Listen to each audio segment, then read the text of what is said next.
बिस्मिल्लाहिर्रहमानिर्रहीम। अस्सलाम वालेकुम students, my name is Abdurrahman and I am teaching you biology. Students, इस सेशन में हम कंटिन्यू करने जा रहे हैं last family of the angiosperms, जो कि हमारे सिलेबस में डिस्कस की गई है, and that is family Poaceae. Details board पे देखते हैं। जी स्टूडेंट्स, स्टार्ट करने जा रहे हैं हम family Poaceae and also known as Gramineae, और इसका एक और नाम आप याद रख सकते हैं, that is the grass family. लेकिन स्टूडेंट्स, इसका आगाज करने से पहले एक बात की तरफ मैं आपकी तवज्जो मबजूल करवाना चाहता हूं, और वो ये कि हम सब पाकिस्तानी हैं और बतौर पाकिस्तानी हम एक ज़रई मुल्क से ताल्लुक रखते हैं।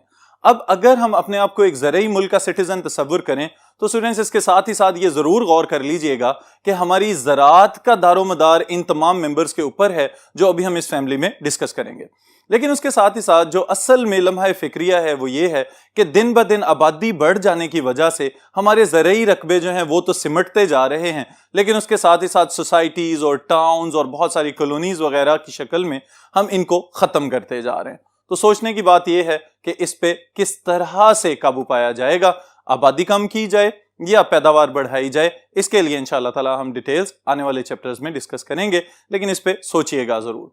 तो स्टार्ट कर रहे हैं हम इसको अपने एक मखसूस सीक्वेंस में, जो आप लोग याद रखेंगे बोर्ड के क्वेश्चन आंसर्स के लिहाज से। तो the first thing that we have to memorise is number of genera and species. कितने जेनरा और कितने स्पीशीज हैं इसके स्टूडेंट्स याद रखिएगा। 600 जेनरा हैं और 10,000 स्पीशीज हैं that are found all over the world, जो सारी दुनिया में पाए जा रहे हैं। लेकिन इसके साथ ही साथ पाकिस्तान में कितने जेनरा और कितनी स्पीशीज हैं, तो उसके लिए जो हमारी बुक के फिगर हैं that is 158 genera and 492 species इसकी पाई जाती हैं, जो मुख्तलिफ इकसाम की खुराक पैदा करने वाली इकसाम से भी ताल्लुक रखती हैं। ऑलराइट स्टूडेंट्स, फिर उसके बाद जो नेक्स्ट हमारा सीक्वेंस के एतबार से स्टेप होता है that is about the familiar plants. वो पौधे जो अपने इर्द गिर्द आम रोजमर्रा जिंदगी में आप देखते हैं, ये जिनसे वाकिफ हो सकते हैं। इसके लिए स्टूडेंट्स एक जो हिंट हम बनाते होते हैं दैट इज द टैबसोज। ओके, इसकी कोई साइंटिफिक लॉजिक या कोई मीनिंग नहीं है, लेकिन याद रखने के लिहाज से आपके लिए इंपॉर्टेंट है। अब स्टूडेंट्स, जो टर्म्स या जो नाम आपने याद रखने हैं वो कौन कौन से हैं। The first one is Triticum vulgare, the second one is Avena sativa, then is Bambusa, Saccharum officinarum, Oryza sativa and Zea mays. अब जब हम इनको पढ़ते हैं तो हमें ऐसे लगता है कि जैसे बहुत ज्यादा ये हाई फाई किस्म के साइंटिफिक टर्म्स हैं, लेकिन जैसे ही हम इनके जनरल नेम्स की तरफ जाते हैं तो स्टूडेंट्स आपको याद रखने में भी आसानी होगी, और उसके साथ ही साथ आपको पता चल जाएगा कि असल में पौधे कौन कौन से हैं। सबसे पहला Triticum, that is the genus of wheat, गंदम वगैरह की जितनी भी इकसाम है वो इससे ताल्लुक रखती हैं। यहाँ पे वल्गेर स्पीशीज की बात की गई है। देन इज एवेना सेटिवा, जिसको हम जई या जंगली जई का नाम दे देते हैं। फिर है बेम्बूसा, बांस का पौधा जो है। सैक्रम ऑफिसिनेरम, गन्ना। और फिर उसके बाद ओराइजा सेटिवा, चावल। और जीमेज, मकई। ऑलराइट स्टूडेंट्स, ये वो पौधे हैं जिनसे हम सब वाकिफ हैं। इसके बाद नेक्स्ट चीज जो हमने याद रखनी है that is about the vegetative characteristics. Vegetative characteristics के लिए एक शॉर्टकट मैंने आपको बताया हुआ है, that is PSL। Alright, P for the plant habit, S for the stem and L for the leaves. Alright, इसमें स्टूडेंट्स देखें, सबसे पहले नंबर पे प्लांट की जब हम बात करते हैं तो या तो वो एनुअल होंगे या फिर पेरेनियल होंगे। इसका मतलब क्या है, या तो साल में एक मरतबा काश्त किए जाएंगे, या फिर ऐसा भी पॉसिबल है कि वो 12 महीने किसी ना किसी सूरत में एवरग्रीन प्लांट्स की फॉर्म में मौजूद हों, जैसे कि बहुत सारी घास की इकसाम है। ऑलराइट, स्टेम की हम बात करें तो हमें ये पता चलता है कि घास या बांस या उसके अलावा गंदम चावल के पौधे अगर आपने देखे हुए हैं तो स्टूडेंट्स उनमें नोड्स और इंटरनोड्स मौजूद होते हैं, जिसकी वजह से हम ये कहते हैं कि ये पौधे जॉइंटेड प्लांट्स की फॉर्म में मौजूद हैं। अब जॉइंटेड है, इसका मतलब जोड़दार पौधे हैं। अगर जोड़दार हैं तो जहां पे जोड़ मौजूद है उसको हम कहेंगे नोड, और जो उसके दो जोड़ों के दरमियान वाला हिस्सा है उसको हम कहेंगे इंटरनोड। ऑलराइट, ज्यादातर पौधों के अंदर इस फैमिली से जो बिलोंग कर रहे हैं उनके अंदर जो इंटरनोड्स हैं वो खाली होते हैं, दे आर हॉलो। ऑलराइट, और जो नोड्स वाला एरिया है वो सॉलिड होता है। ऑलराइट, इसकी बेस्ट एग्जांपल हमारे पास कौन है, बांस। ऑलराइट स्टूडेंट्स, बांस दरमियान में से खाली नजर आता है, आपको खोखला होता है। इवन कि जब ये ग्रो कर रहा हो उस वक्त भी अगर आप इसके स्टेम को टैप करके देखें तो आपको फौरन पता चलेगा कि ये अंदर से खाली है। तो दरमियान में से खाली area that is the internode part of that plant, और वो वाला एरिया जहां पे जोड़ है या जॉइंट मौजूद है that is known as node. तो ये इसके स्टेम की खसूसियत है जो आप याद रखिएगा। फिर उसके बाद स्टूडेंट्स, लीव्स की अगर हम बात करें तो अल्टरनेट लीव्स हैं। इसमें हमारे पास मकई जो छल्ली वाला पौधा है वो बहुत ज्यादा इंपॉर्टेंट है। बड़े बड़े पत्ते होते हैं लेकिन अल्टरनेटली एग्जिस्ट कर रहे हैं, एक दूसरे से कुछ फासले के ऊपर ऊपर ऊपर की जानिब ग्रो करते हुए नजर आएंगे। ऑलराइट, फिर उसके साथ जो अगली टर्म लिखी हुई है students, that is x stipulate. इसका मतलब क्या है कि इनके पास स्टिप्यूल्स मौजूद नहीं है। Alright, exstipulate without stipules. Alright students, next है लिग्यूलेट। अब ये लिग्यूल्स क्या होते हैं इसको भी समझ लीजिए कि बाज़ औक़ात किसी घास का अगर आप पत्ता खींच के देखें, या इन पौधों की जिसकी मैंने भी मिसाल दी, मकई का पौधा जो है इसका पत्ता जो कि बड़ा होता है, इसको खींच के देखें तो उसके अंदर वाली साइड पे आपको एक बिल्कुल बारीक सा मेम्ब्रेनस छोटा सा आउटग्रोथ नजर आएगा, उसको हम कहते हैं लिग्यूल। और जिन पत्तों के अंदर, जिन पौधों के अंदर ये मौजूद होगा उनको हम कहेंगे दे आर लिग्यूलेट। ऑलराइट स्टूडेंट्स, फिर उसके बाद सॉलिटरी एट नोड्स। इसका क्या मतलब है कि आमतौर पे नोड्स के ऊपर एक ही पत्ता आपको नजर आएगा, लेकिन जैसे जैसे पौधे की बेस की जाने मूव करें तो वहां पे आपको बड़े क्लस्टर्स भी नजर आ सकते हैं। तो ये हैं इसके वेजिटेटिव खसूसियात, यानी कि वो खसूसियात जो इन पौधों की एक्सटर्नल अपीयरेंस को जांचने में और समझने में मददगार हो सकते हैं। ऑलराइट स्टूडेंट्स, फिर उसके बाद नेक्स्ट है स्टूडेंट्स हमारे पास inflorescence, one of the most important part of every family, जो टेक्निकली याद रखने में मुश्किल लगता है लेकिन असल में बहुत आसान है अगर हम इसको समझने का तरीका आसान बना लें। ऑलराइट, तो यहां पे भी स्टूडेंट्स सबसे पहले नंबर पे डिफाइन कर लें इनफ्लोरेसेंस है क्या। सबसे पहली बात कि the arrangement of the flowers on the floral axis, that is inflorescence. Okay, अब यहां पे इनफ्लोरेसेंस के हवाले से जो आप बात याद रखेंगे दैट इज व्हाट, कंपाउंड है और स्पाइकलेट्स इसमें हमें नजर आते हैं छोटे छोटे। अब स्टूडेंट्स अगर आपने गंदम का सिट्टा देखा हुआ हो कि जिसको हम गंदम का खोशा बोलते हैं, कि उसके ऊपर बहुत सारे छोटे छोटे बीज होते हैं, लेकिन जब हम थोड़ी सी और डेप्थ में इसको स्टडी करें तो हमें पता चलेगा कि इनफ्लोरेसेंस वाला पार्ट जब अभी गंदम के बीज उसमें पैदा नहीं हुए उस वक्त ज्यादा अच्छे तरीके से स्टडी किया जा सकता है। उसमें कौन कौन से मेंबर्स या कौन कौन से पार्ट्स आपने याद रखने हैं, इनको यहां पे मैंने एक आसान सीक्वेंस में लिख दिया है और इस वजह से लिखा है ताकि आपको याद करने में और आसानी हो जाए। ऑलराइट स्टूडेंट्स, तो सबसे पहले नंबर पे दो मल्टीपल चॉइस क्वेश्चन स्टेटमेंट्स यहां पे हैं कि अगर क्लस्टर्स की फॉर्म में है स्पाइकलेट्स तो फिर आप कौन से पौधे में स्टडी कर रहे हैं, व्हीट, गंदम के अंदर। और इसी तरह अगर कंपाउंड स्पाइक्स वगैरह मौजूद हैं तो फिर आप ओट यानी कि जंगली जई वगैरह को स्टडी कर रहे हैं, generally included in cereals. Alright, फिर उसके बाद स्टूडेंट स्पाइकलेट, ये जो मखसूस टर्म हम यहां पे याद रखेंगे, इसके लिए एक शॉर्टकट मैंने यहां पे लिखा हुआ है, दैट इज RGLPA। ऑलराइट, अब ये सब की सब चीजें क्या हैं, R for the rachilla. Alright, rachilla goes for that axis जिसके ऊपर ये स्पाइकलेट के डिफरेंट कंपोनेंट्स आपको नजर आएंगे।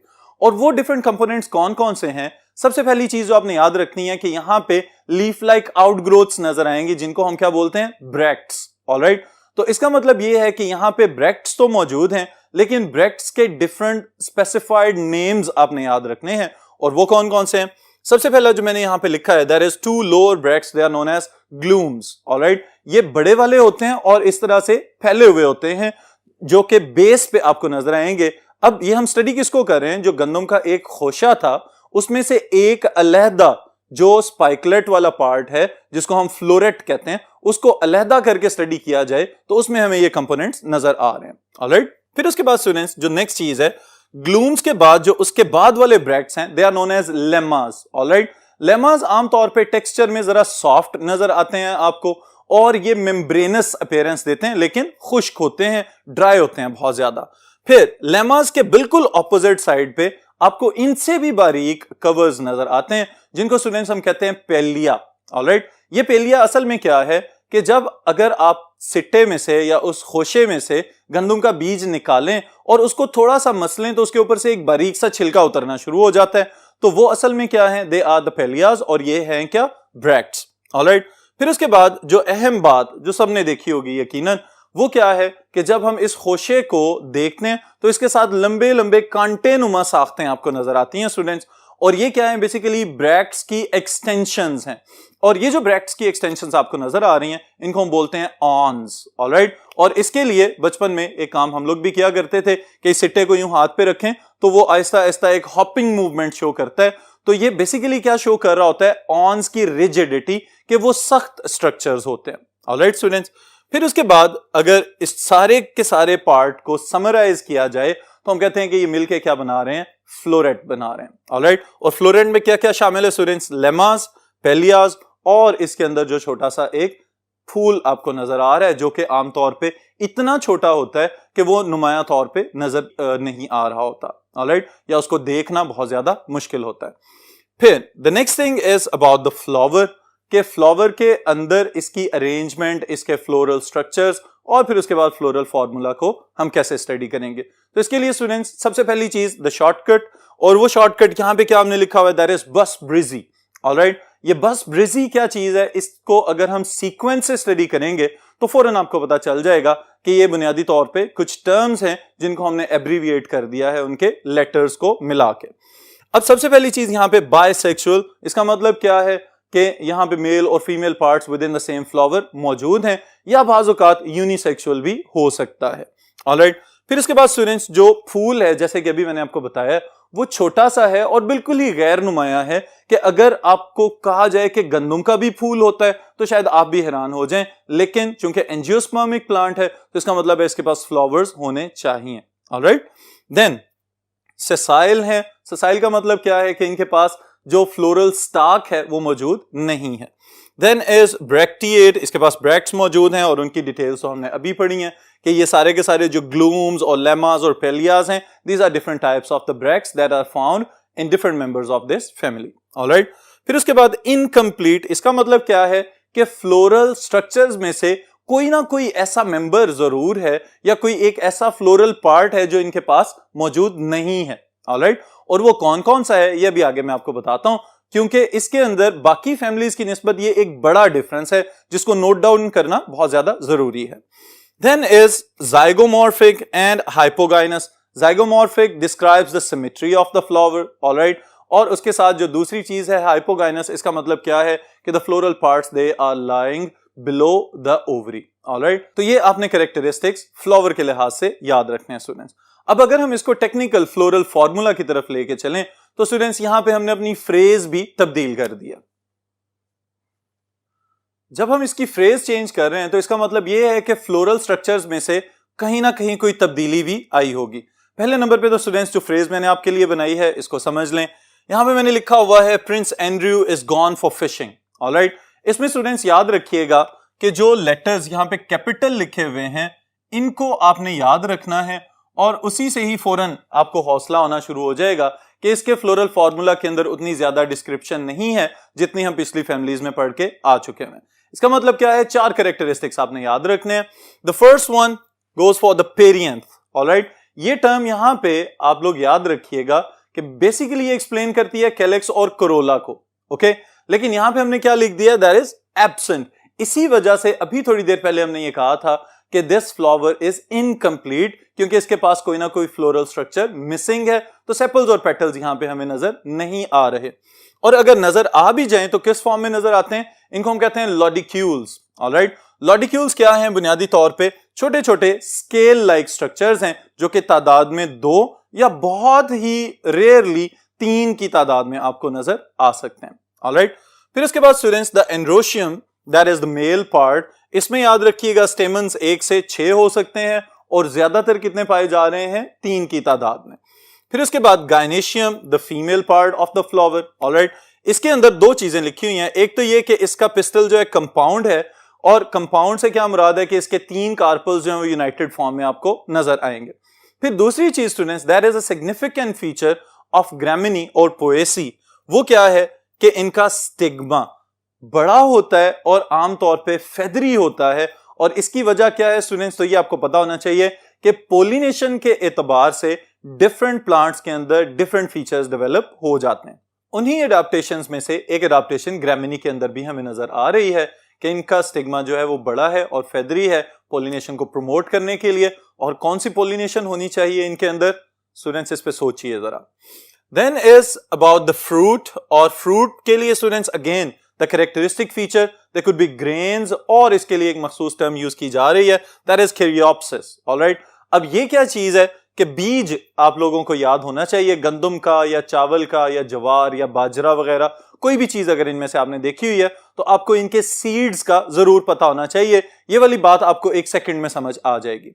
आगे इसकी डेफिनेशन लिखी हुई है, dry indehiscent fruit in which fruit wall और pericarp is completely fused with seed coat. इसका क्या मतलब है कि आमतौर पे जितने भी फल जब हमारे जहन में आते हैं तो हम ये सोचते हैं कि एक तो फल है और फिर उस फल का बाहर वाला कवर भी मौजूद होता है, लेकिन यहां पे कैरियोप्सिस की जब हम टर्म यूज करेंगे तो इसका मतलब यह है कि फ्रूट और उसकी फ्रूट वॉल जो है आपस में इस तरह से मर्ज्ड हैं कि इनको सेपरेट नहीं किया जा सकता। ऑलराइट, और गंदम का बीज इसकी बेहतरीन मिसाल है स्टूडेंट्स।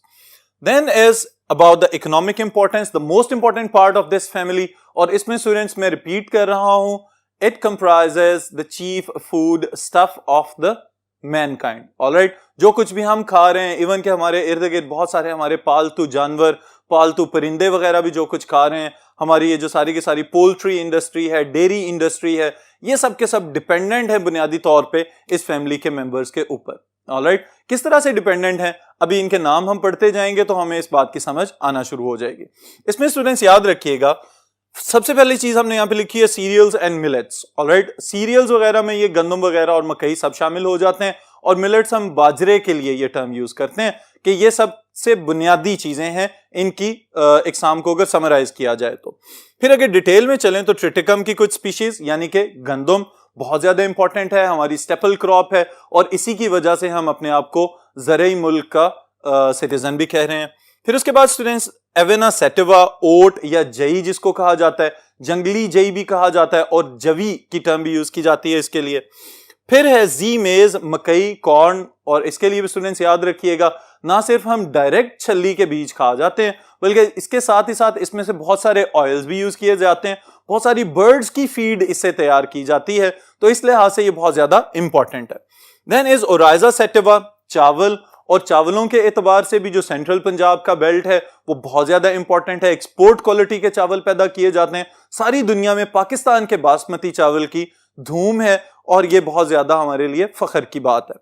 फिर उसके बाद स्टूडेंट्स नेक्स्ट इज हॉर्डियम वल्गेर, बार्ले, और देन उसके बाद हमारे पास सीकेल सीरियल, राय, पेनिसिटम टाइफॉइडियम मिलेट, सोरगम वल्गेर जवार जिसको हम कहते हैं, सेक्रम ऑफिसिनेरम शुगर केन यानी कि गन्ना, बैम्बूसा बांस, सिम्बोपोगॉन सिट्रेटस यानी कि लेमन ग्रास, और फिर उसके बाद सेक्रम मुंजा जिसको हम मूंज भी कहते हैं आमतौर पर। ऑलराइट, अब इनमें से स्टूडेंट्स आपको कुछ प्लांट्स की खसूसियात का तो पता है, मसलन गंदम चावल वगैरह हम डायरेक्टली खा जाते हैं, लेकिन इसके साथ ही साथ कुछ ऐसे मेंबर्स भी हैं जो कि हमारे लिए कमर्शियली इंपॉर्टेंट हैं, लाइक द सिम्बोपोगॉन सिट्रेटस, इसको हम कहते हैं लेमन ग्रास, और इस लेमन ग्रास में से निकलने वाले एक्सट्रैक्ट्स को बहुत ज्यादा साबुन के अंदर, परफ्यूम्स के अंदर, एयर फ्रेशनर्स के अंदर इस्तेमाल किया जाता है, और साथ ही साथ इससे एक कहवा भी तैयार किया जाता है जिसको हम लेमन ग्रास ग्रीन टी का नाम देते हैं, और ये बहुत अच्छा होता है आमतौर पे डिटॉक्सिफिकेशन के लिए।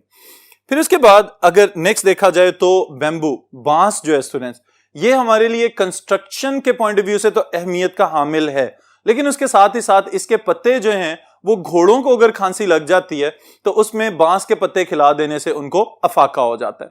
फिर इसके साथ ही साथ कुछ ऐसे ममालिक भी हैं कि जहां पे मुस्तकिल तौर पे एक टर्म आपकी किताब में यूज की गई है, दैट इज थैचिंग हट्स। हमारे यहाँ पे भी सिंध के अंदर कुछ इलाकों में जो एक मखसूस किस्म की छत बनाई जाती है घास फूस को जोड़ के, उसके अंदर फ्रेम जो है बुनियादी तौर पे वो बांस का मौजूद होता है।